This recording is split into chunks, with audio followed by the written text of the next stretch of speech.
주님의 평화와 은혜가 한 분 한 분 삶에 넘쳐나기를 주님의 이름으로 축원합니다. 추석 명절 어제였고 또 오늘도 그 휴가 연장 선상에서 우리가 오늘을 주일을 맞이했습니다. 그 우리말에는 이제 오만 가지라는 말이 있죠. 너저분하게 많은 여러 가지를 뜻하고 또 오만상, 오만상은 얼굴을 잔뜩 찌푸린 그런 형상을 뜻하죠.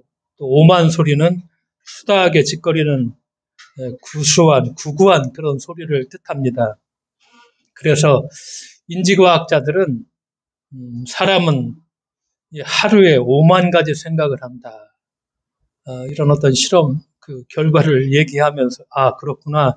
그 우리 이 전해져 오는 얘기가 이게 틀린 얘기는 아니구나. 5만 가지, 5만 상, 5만 소리, 전혀 근거 없는 그런 과장된 소리는 아니었구나 하는 생각을 하게 되면서 우리의 삶이 그렇죠.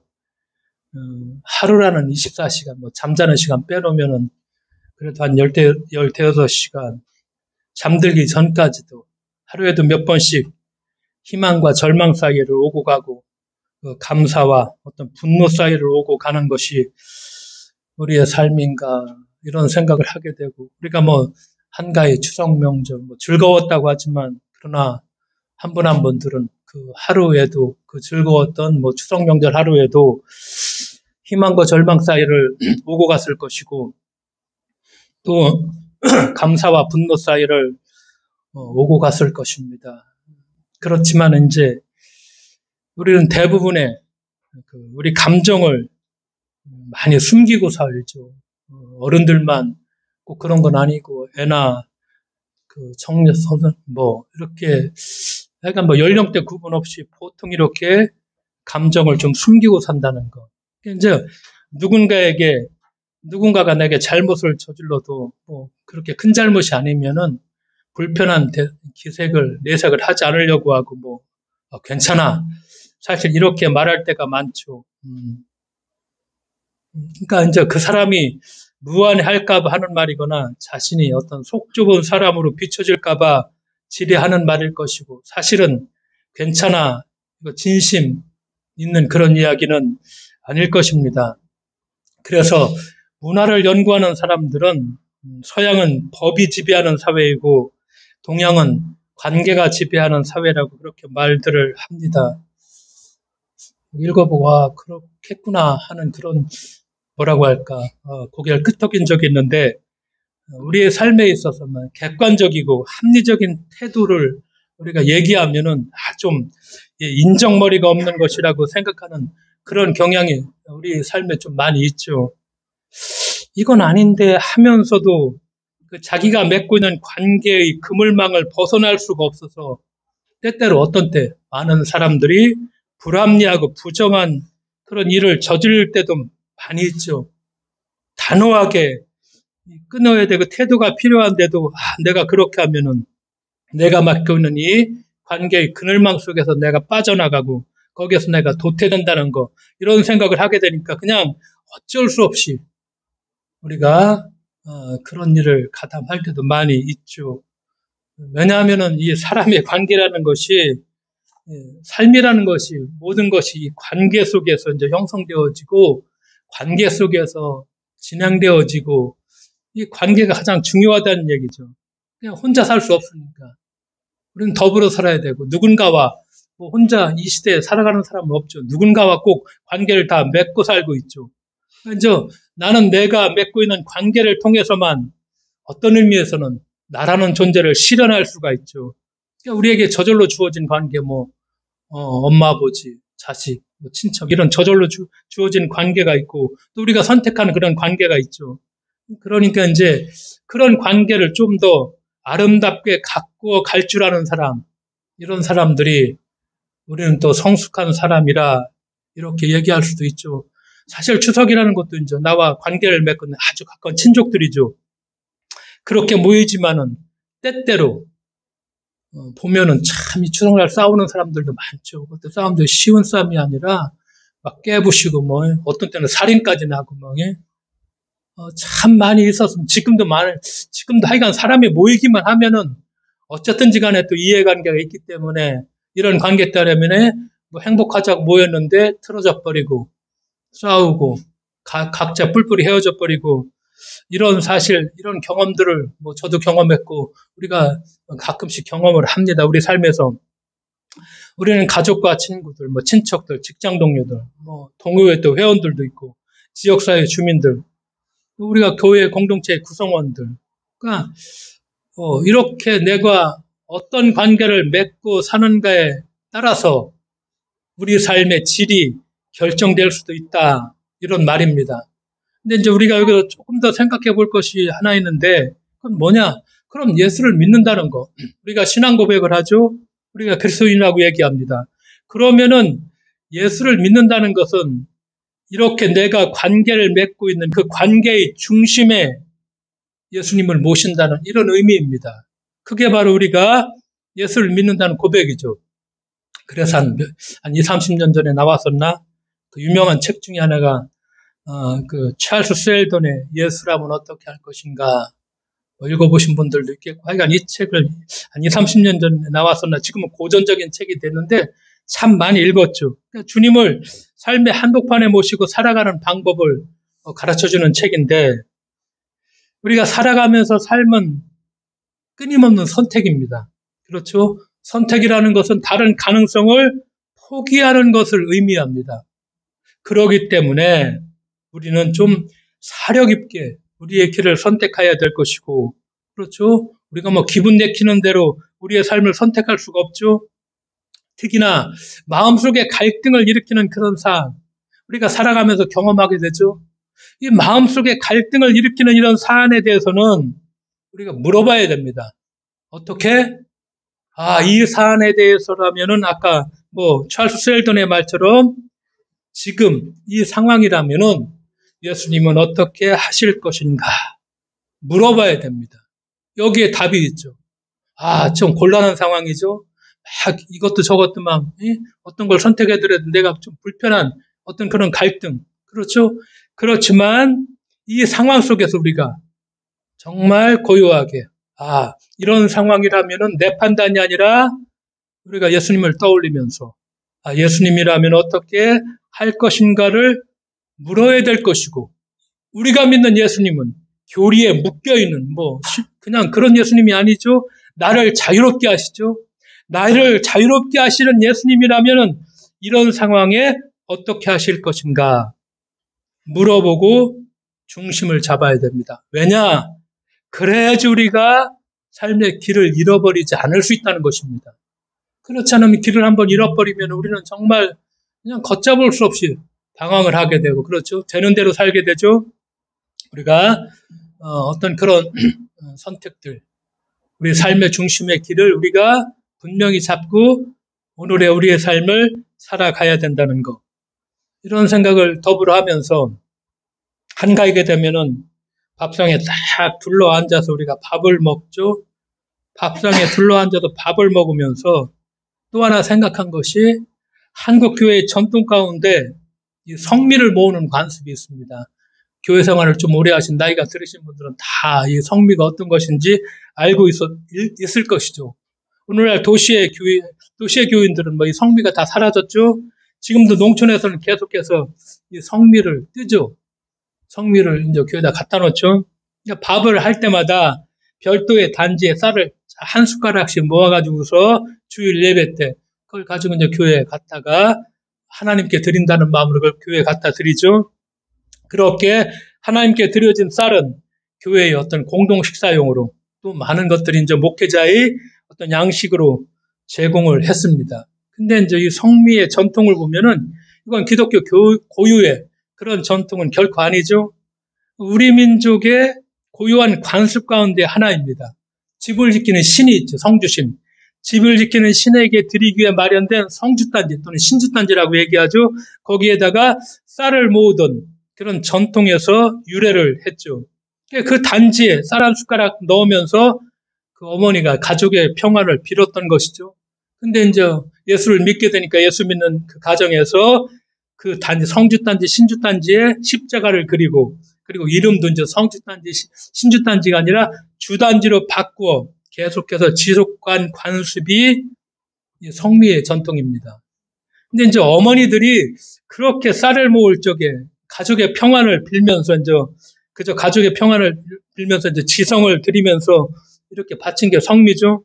근데 이제 이 관습이라는 것은 오랜 농경 생활에서 터득한 이 그 작은 그 뭐라고 할까 전통 안에서도 세계관이 녹아들어 있다는 것입니다. 그러니까 우리 조상들은 쌀 한 톨에 온 우주가 담겨 있다고 생각했죠.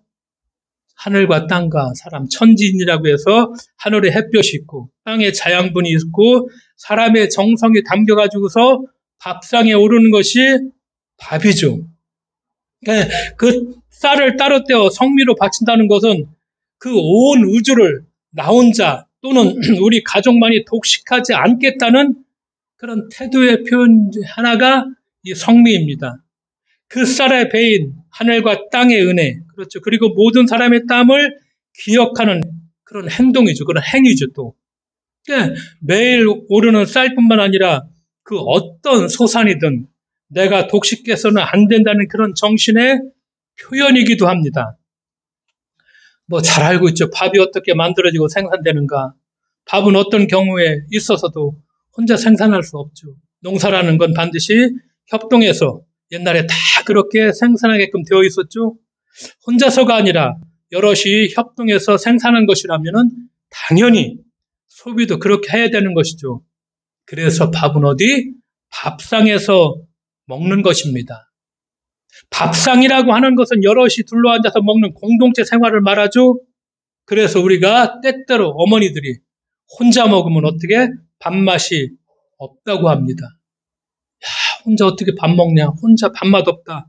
맞습니다. 혼자 밥을 먹을 때 우리는 뭐라고 하죠? 먹었다라고 하지 않죠. 뭐라고 하죠? 한 끼 때웠다라고 얘기합니다. 그래서 혼자는 때우는 것이고 밥은 밥상에서 여럿이 둘러앉아서 같이 먹는 것입니다. 혼자 먹으면 밥맛이 없죠. 밥맛이 없는 이유는 독점 때문이죠. 밥이란 나누어 먹어야 되는 것이 밥의 본질입니다. 독점욕이라는 거. 정말 소유욕이 강한 자들, 특히 우리가 뭐 잘 알고 있죠. 문명사적으로 보면 거대한 제국들은 다 이 소수민족들의 밥을 빼앗아서 혼자서 먹는 바람에 밥맛이 없어져 버렸죠. 지금도 마찬가지죠. 우리가 보는 것처럼.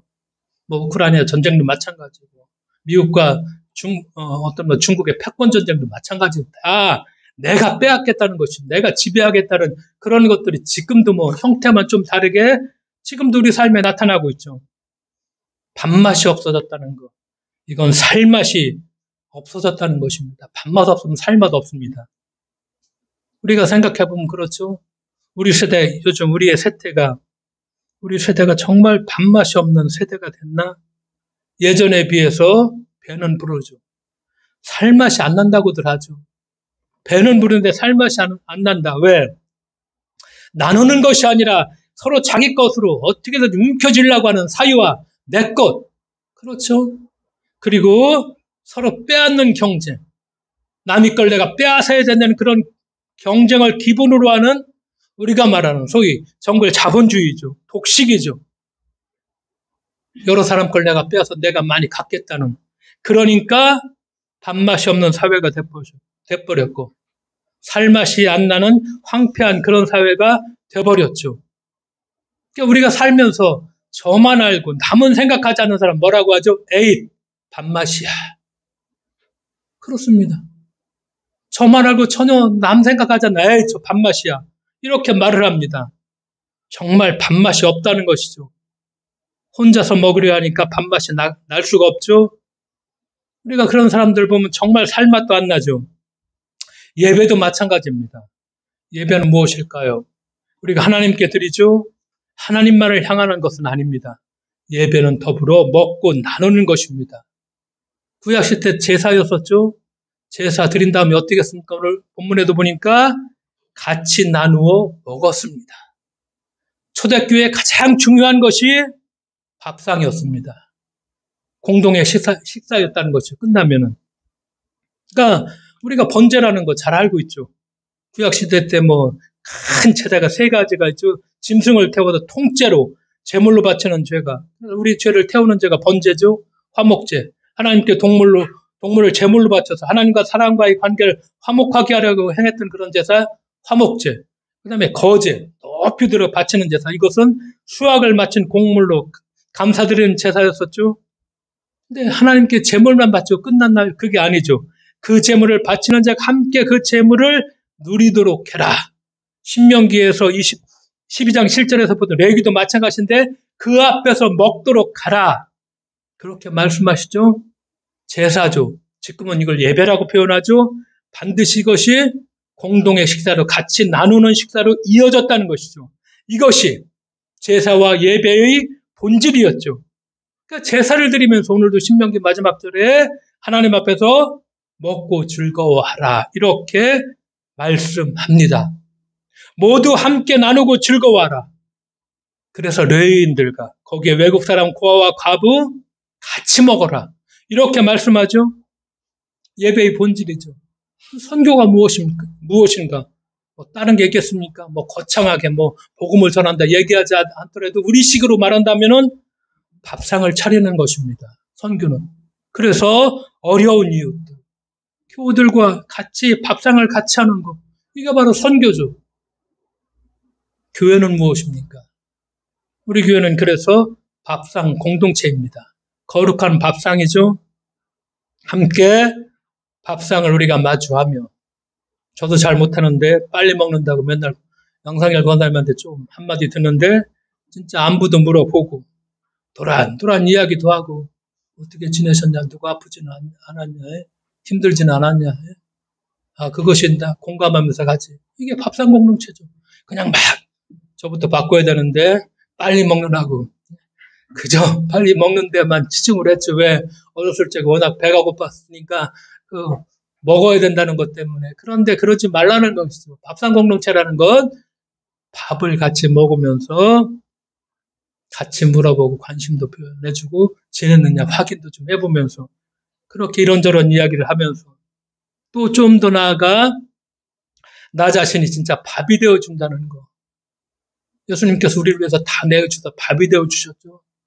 내가 생명의 빵이다도 말씀하셨고, 그래서 다른 사람에게 길을 살려주고 생명을 주는 그런 밥상, 서로 나누고 먹고 마시고 즐거워하는 그런 모습, 이것이 바로 거룩한 예배고 하나님께서 이걸 보면서 정말 칭찬해 줄 수 있다는 거. 아, 그렇구나. 나를 믿는 저들이 저렇게 같이 나누어 먹고 마시고 즐거워하는구나. 추석이죠. 그런 생각을 같이 해보면서 우리가 오늘 본문 말씀에 이스라엘 백성들이 처음으로 이제 가나안에 와가지고 하나님께 지금으로 말하면 추수감사들, 우리처럼 이제 추수를 해놓고서 이제 하나님께 제사를 드리는 그런 말씀이 거기에 기록되어 있죠. 수학의 계절은 전 세계 사람들이 다 축제를 하죠. 우리의 추석 명절도 그런 축제 중에 하나고.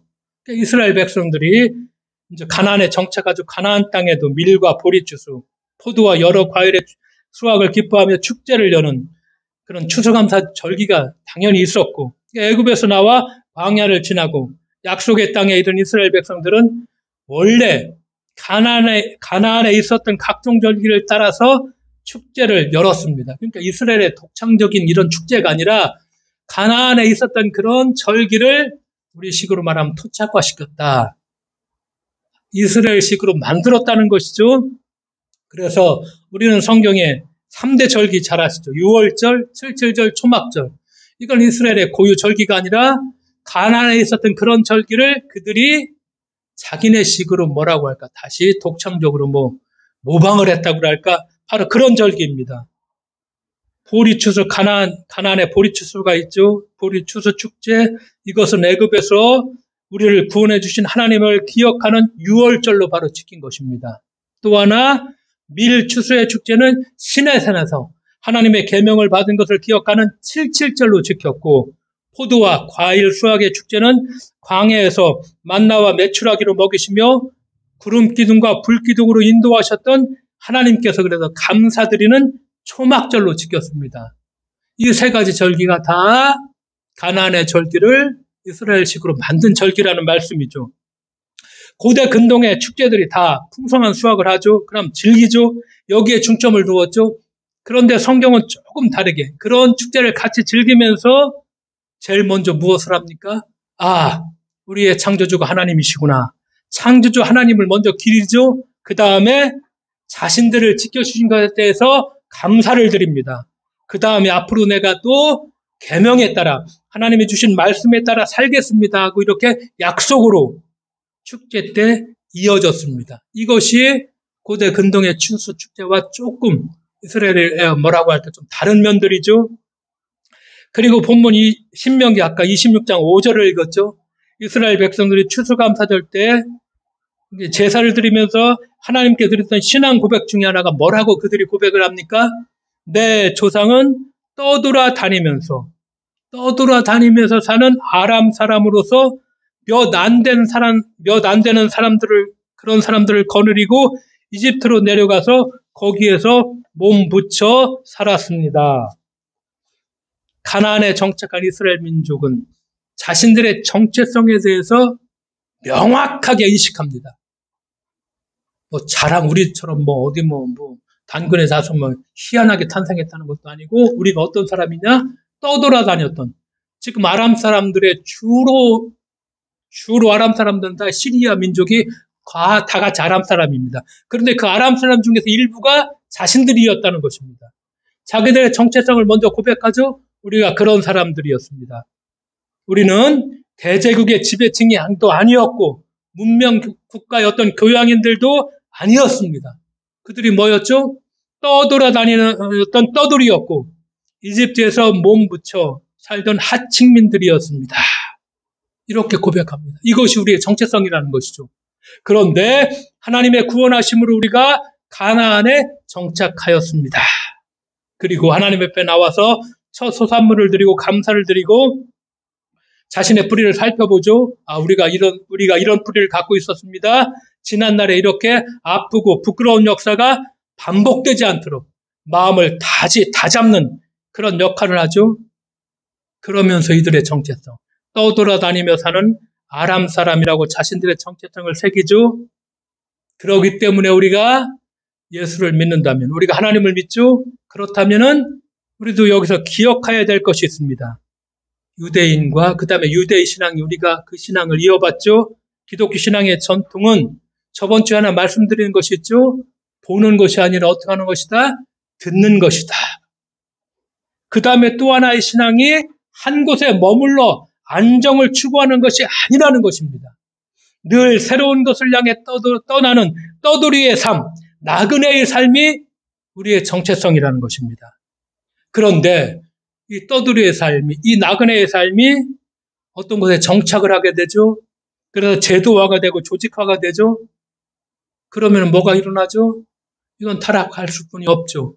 그러니까 이게 참 부단한 자기갱신해야 되는데 이게 어렵죠. 그러니까 결국은 그냥 다 타락하게 되고 다 본질을 다 잃어버리게 되고 껍데기만 남게 되죠.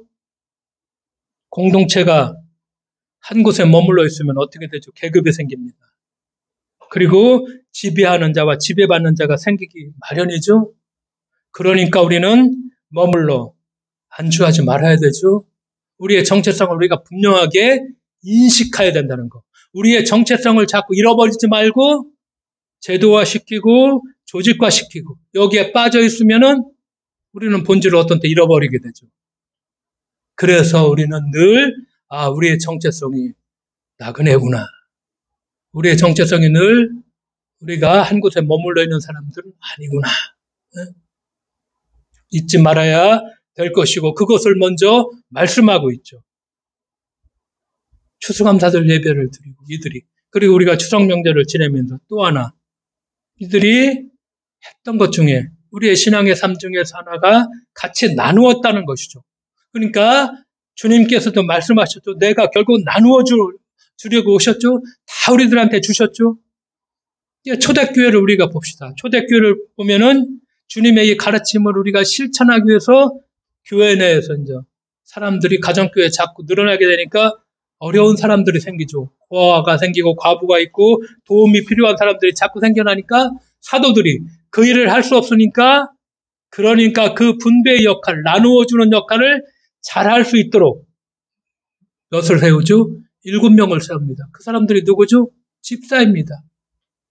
더도 아니고 덜도 아니고 딱 이 일을 하도록 사도들은 말씀을 가르치고 전해야 되니까. 나머지 이 가난한 사람들, 필요한 사람들한테 이걸 적절하게 이렇게 교회에 들어오고 그러면 이걸 잘 나누어 줘야 되니까 그걸 못하니까 그래서 세운 사람들이 7집사죠. 그래서 7집사가 세워지죠. 그러면서 우리는 얘기하죠. 교회가 가장 교회되었던 때가 초대교회다. 그래서 뭐 교회 슬로건 중에 하나가 초대교회로 돌아가자. 돌아갈 수 있죠. 근데 뭘 알거나 하는 소린가. 초대교회 당연히 돌아갈 수 있습니다. 초대교회 어떻게 나오죠? 사도행전 2장에 보니까 있는 물건을 서로 통용할 뿐만 아니라 서로 필요에 따라 어떻게 나누어주고 빈부의 격차, 사회의 높고 낮음 이런 지위를 다 떠나서 같이 모이고 함께 식사를 나누고 한 마음으로 같이 기도하는 그런 교회였죠. 초대교회 돌아가면 돼. 이렇게 돌아가면 되죠. 거창한 구호만 내세울 게 아니라 바로 이런 교회가 초대교회였습니다. 교회가 이렇게 시작했고 이런 교회가 강력한 그 당시에 로마 우리가 보는 것처럼 로마 제국에 있었지만 그래서 예수를 믿는다는 것은 거의 정말 어떤 때는 뭐 목숨을 내어놓는 그런 힘들고 어렵고 고통스러운 일이었지만 그런데 사람들은 자꾸 늘어나게 됐죠. 초대교회 역사를 한번 읽어보니까 짧은 역사 중에 하나 이런 이야기가 있더라고요. 초대 기독교인들의 가정에는 3가지가 있었다는 것입니다. 양초와 담요와 그리고 마른 빵. 이 3가지가 항상 구비되어 있었다. 왜 그랬을까? 나그네가 문을 두드리면 그를 맞이하기 위해서 양초가 첫째 필요했다는 것입니다. 그가 굶주렸을 테니까 신속히 마른 빵을 준비했다가 제공해야 했고 그가 잠을 잘 때 덮을 수 있도록 담요를 준비했다. 이렇게 역사를 읽어봤습니다. 이 3가지가 초기 모든 그리스도인들의 기독교인들의 가정의 필수품이었다는 것입니다. 그러니까 이들이 어떻게 삶을 살았나, 이들이 어떻게 예수를 따라가는 그런 삶을 살았나가 그 초대교회는 다 말로써 하지 않은 몸으로 보여줬다는 것이죠. 불행하게도 우리는 몸으로 하나도 못 보여주고 다 말로만 얘기하고 있죠. 바울은 그래서 갈라디아 교회 보낸 편지에서 뭐라고 얘기하죠? 서로 남의 짐을 서로 나누어지라. 짐을 나누어지는 것도 나눔이죠. 우리가 짐을 나누어진다는 것. 누군가 아픈 사람이 있으면 그 집에 같이 짐을 나눈다는 것. 그렇죠? 고통당하는 일이 있으면 같이 가서 그 짐을 나누어준다는 것. 그랬을 때 우리의 공동체가 내가 아프더라도 내가 고통스럽더라도 힘이 나죠. 용기가 생기죠. 이게 우리들의 힘이죠. 이게 신앙의 힘이기도 하고. 그러니까 그리스도 안에 있는 사람들은 서로 어떻게 하는 사람 나누는 그런 사람들이죠. 이해와 하나만 하고 마치도록 하겠습니다. 마더 테레사 얘기인데 인도의 마더 테레사가 거기에서 그 가난한 사람들한테 뭘 나눠주고 있었을 때 그때 이야기죠. 어떤 남자가 마더 테레사를 찾아왔습니다. 그 남자는 아이들이 8명이나 되는 한 가정의 가장이었습니다. 식구 전부가 며칠째 굶고 있다고 테레사 수녀에게 말을 하죠. 테레사 수녀가 음식을 마련해서 그 남자의 집을 찾아갑니다. 집에 가보니까 아이들은 배고픔으로 얼굴이 일그러져 있었죠. 그 얼굴에는 슬픔이나 서러움보다는 배고픔에서 오는 깊은 고통이 새겨져 있었죠. 그래서 테레사 수녀가 그 음식을 주고 아이들 어머니에게 쌀을 주었습니다. 그러자 그 어머니는 쌀을 반으로 나누어 들고 나갔습니다. 그 어머니가 나갔다가 다시 돌아오자 테레사 수녀가 물었습니다. 어디에 갔다 왔느냐? 그러니까 어머니는 이렇게 대답을 합니다. 옆집에 다녀왔어요. 그들도 배가 고프거든요. 이것이 인간의 본래 모습이라는 것. 이것이 우리들의 모습이라는 것. 그러니까 우리가 추석 명절을 맞이해서 같이 나누는 그런 공동체, 서로의 짐을 같이 나눠주는 그런 우리의 공동체가 될 수 있기를. 저부터도 우리 누구한테 얘기하는 것이 아니라 우리 각자에게 묻고 대답하고 결단하는 그런 우리들이 되어야만 하겠습니다. 기도하겠습니다. 하나님 아버지